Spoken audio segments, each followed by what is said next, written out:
Sobriety Essays number 60, Reaching Out and Touching Someone.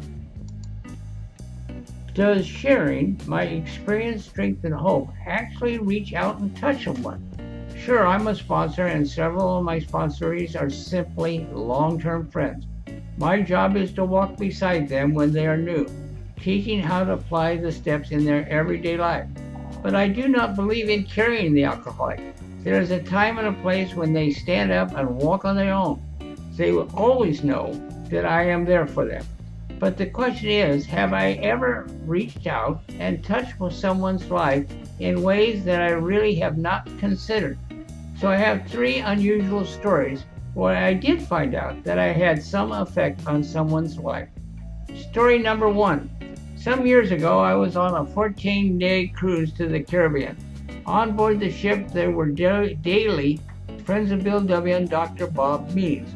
On this trip, there was about 10 people that showed up each day.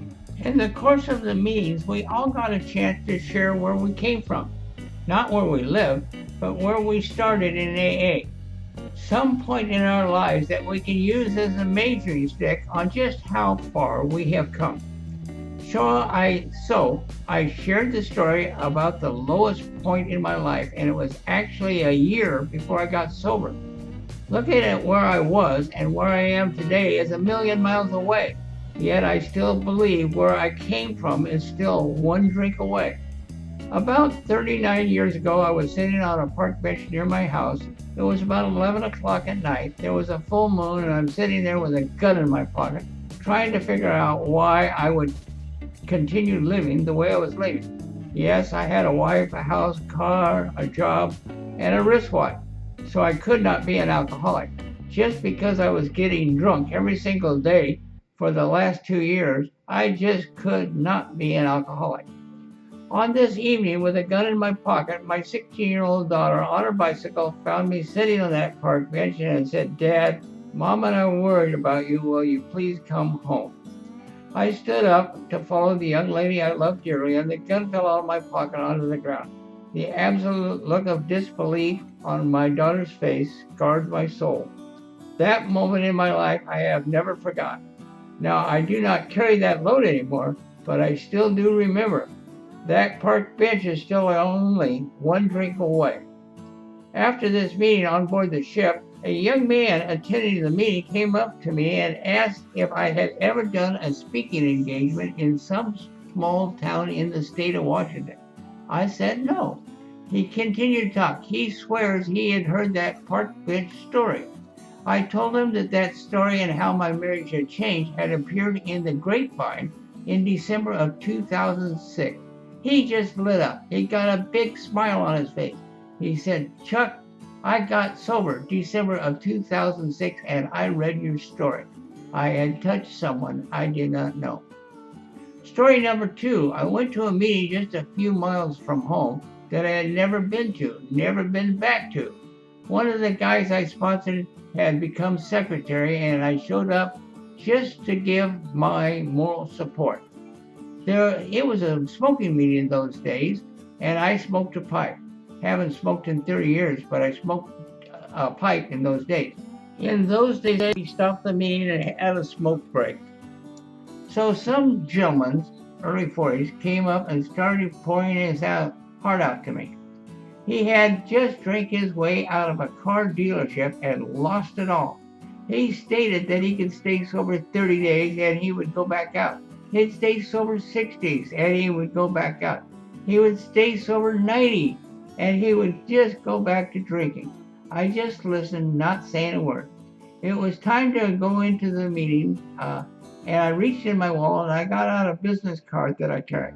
On one side of the card it says, "If you want to keep drinking, that's your business. If you want to stop drinking, that's my business." On the other side of the card is my name, phone number, and my email address. I said to him in blunt terms as we were going back into the meeting, "Don, if you're ready to quit fucking around, give me a call." He carried that card in his wallet for 9 months. He called me up one night in tears and he wanted to go to a meeting. So I picked him up and took him to a meeting. He lives in Texas now and we have been good friends. On April 14th, 2022, he called me up to say thank you for saving his life. I explained that God saved his life. I was just in the instrument to lead him into sobriety. He celebrated 30 years that day. Last story. I was sponsoring a guy that was a very high level executive working at the same plant that I worked at. He was in the upper management and I was just a worker bee. He called me to tell me that his wife would call him at work and threaten suicide. What should he do? Now, I think as a sponsor, I'm supposed to have the answers. I don't have a clue.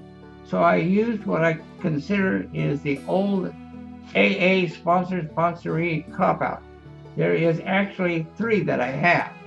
Well, don't drink, go to meetings, and share about it.